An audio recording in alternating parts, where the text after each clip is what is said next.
If you've taken any type of creative writing class or course, you've likely compiled a long list of writing rules that are endlessly discussed. Certain ways you should approach your writing and certain rules that you should make sure any piece of writing you compose always follows. But all rules are meant to be broken, and that goes especially for something that is creative expression, which writing truly is. So today I want to talk about 5 of the most common pieces of writing advice that you have likely come across and discuss why you should consider breaking them. That's not to say that these writing rules aren't useful for some people or even for you, but I don't want you to feel your craft as an author is limited by them. In fact, some of the most exciting things come from breaking the rules, right? If you are a writer or an aspiring author, I recommend subscribing to my channel if you haven't already. Every week, I either give writing advice or talk about how to strengthen your specific work in progress, or I give insights from the book publishing industry, which is my professional background. If you do currently have a work in progress,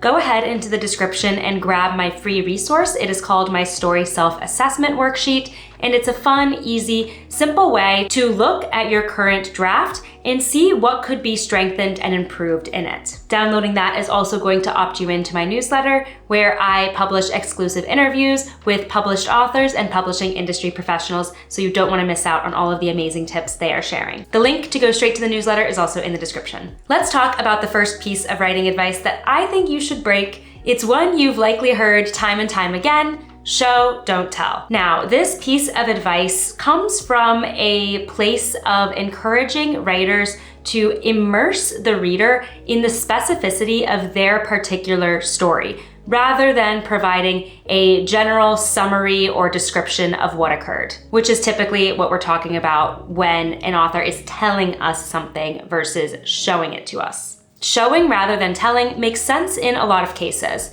For example, when you are trying to describe a character's personality, showing often works much better than telling. For example, telling the reader that Pluto the pit bull was rambunctious isn't quite as effective as saying something like, when Margaret came home, she found that Pluto the pit bull had teared up her beloved Nikes. The second example is where you are showing us an instance of the pit bull being rambunctious, and because of that specific incident, we can now glean that the dog is rambunctious rather than you just telling us the dog is rambunctious. It gives us a much more robust understanding of this character, and frankly is more interesting than just being told how they are. That being said, some amount of quote-unquote telling is necessary for effective storytelling because it helps ground the reader in your novel's circumstances. For example, going with the pit bull example, it would be helpful to simply be told that Margaret adopted Pluto the pit bull from a shelter where he had been left as a puppy. We don't necessarily need to be shown that entire scene, unless it is particularly pertinent to the plot. But if it's not and it's just a detail that the reader needs to know, go ahead and tell it to us. No harm, no foul. The key with showing and telling is to balance these two narrative elements so that the story feels immersive, but never bogged down by unnecessary details or content that we don't actually need to see in a scene. You want to be especially cognizant of balancing showing and telling in the first pages of your story, because this is where you are trying to give the reader information about the novel's world so they can make sense of what the characters are experiencing and get caught up to speed on their circumstances. Remember that you don't have to show us everything, and some amount of telling will be effective here. If you are looking for some more tips on how to incorporate exposition in your story, I have a whole other video that goes into that, so check it out. The next writing rule that I think you should break is to write every day. Many authors swear by the mantra and the routine of writing every single day, even if you just get one sentence or one paragraph down. But the truth is that this practice just doesn't work for every writer. Ultimately, feeling forced to have to write every day to propel your craft forward can lead to burnout, especially if you aren't in the position to make writing your full-time job and you have other professional or personal responsibilities to take care of. Most authors are in the position of having competing priorities throughout their day, and not necessarily being able to prioritize writing all the time. So forcing yourself to stick to an unrealistic goal if you are in that situation can be disheartening and frustrating, which is not what you want your writing to feel like. It should feel like a creative outlet and something of a relief to you. Writing, hopefully, is an important part of your life, but it is not your entire life, and you shouldn't feel like it has to be. And forcing yourself to write when you really need to be or want to be doing other things can ultimately be counterproductive. And remember that even if you don't get a chance to sit down and write on a given day, that doesn't mean that you're not working on how to be a better storyteller. For example, reading a book, listening to an audiobook, watching a show as you cook dinner, even watching YouTube videos like this, can all help you turn back to your own manuscript with newfound energy and creativity. It all helps develop your skills as a storyteller. Also, simply taking breaks from writing, if it is going to improve your mental health, is absolutely worth doing, because that's going to be what allows you to maintain a practice of writing for the long haul. Remember that writing, especially if you are working on a book, is a marathon and not a sprint.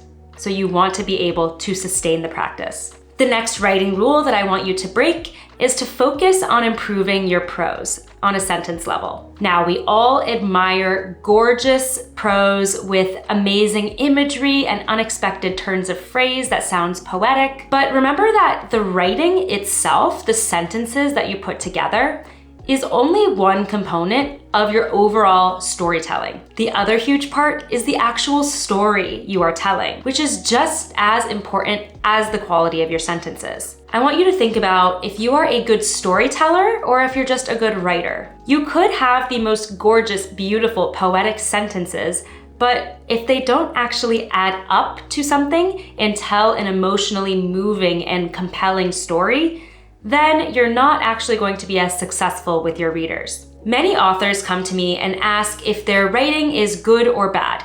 They're concerned they might use too many adverbs. They might be concerned their sentence structure is choppy, or they worry their descriptions are overly long or verbose. While these sentence level issues are important to your craft as you develop as an author, they neglect the bigger picture, which is if the story itself is holding up. Do you have effective characters? Does the plot make sense? How is the pacing? Are the structure and point of view the most effective for this particular story? So as you turn back to your draft, make sure you are continually finding ways to make your story as strong as it can be, not just improving your writing on a sentence level. That is going to be how you ensure that your story ultimately resonates and you don't just have a string of pretty sentences. The next writing rule that you can absolutely break is stick to one genre. While you'll find that many authors write successfully in a particular genre and then continue to put similar books out that do very well, don't feel the need to pigeonhole yourself, especially when you are early in your career and just getting your footing, potentially trying to publish your first book, for instance. This is not a time where I want you to restrict yourself creatively, because that can ultimately limit how you develop as a writer. Writing in different genres can ultimately help you grow and evolve as your craft gets better and better, because you'll be navigating different styles, different structures, different reader expectations, different tropes and conventions. And if you're already a published author, experimenting with new genres can help you break into a totally different audience. In fact, these days, if you go to a bookstore and look at books that are currently being published, there are many that are actually hybrid genres, which means they blend elements of different genres like historical mystery or literary thriller. Literary agents these days tend to be pretty open to these types of genre-bending works because they're taking elements of established genres but creating something fresh and exciting, which the publishing industry is always looking for. Writers are often very anxious that they will not be able to find an agent or a publisher if they write in different genres. But remember that the ideal agent and publisher signed with you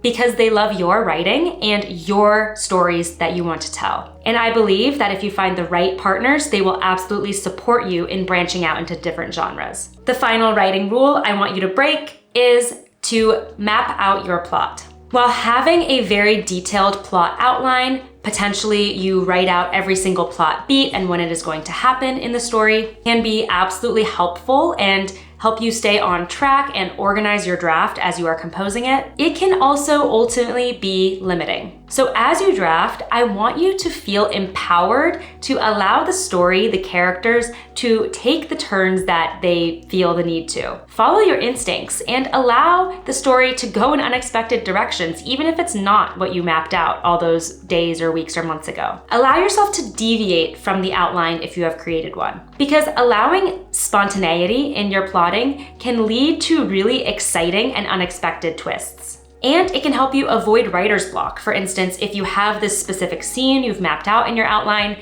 and when you turn to the page, it just won't come out.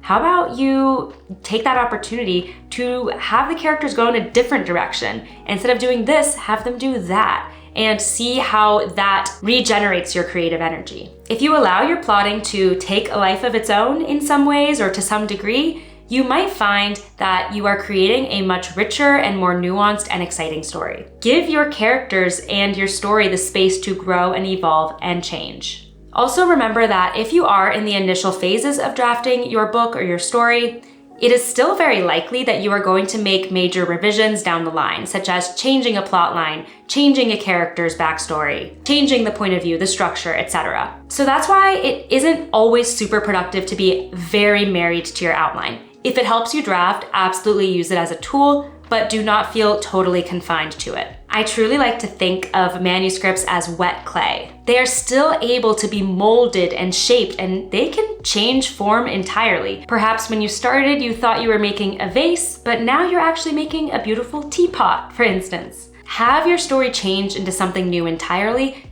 if it feels like that's where it needs to go. If you are struggling with your plotting, check out my video on the only way to plot a novel. I promise it'll help you get unstuck, and it will not limit you to just one specific outline. I hope this video helped reassure you that writing rules, like all rules, are ultimately meant to be broken, and if they're not serving you, throw them out the window. Let me know in the comments which of these writing rules you personally break, or if you feel strongly that these shouldn't be broken, also let me know. If you're looking for some more tips, I have another video that goes into writing advice that you should ignore, so definitely check that one out. Before you head out, it would mean a lot to me if you hit that thumbs up button if you enjoyed this video, and go ahead and hit that subscribe button if you haven't already. Don't forget your free story self-assessment worksheet and my newsletter link in the description below. Thanks so much for watching, and happy writing.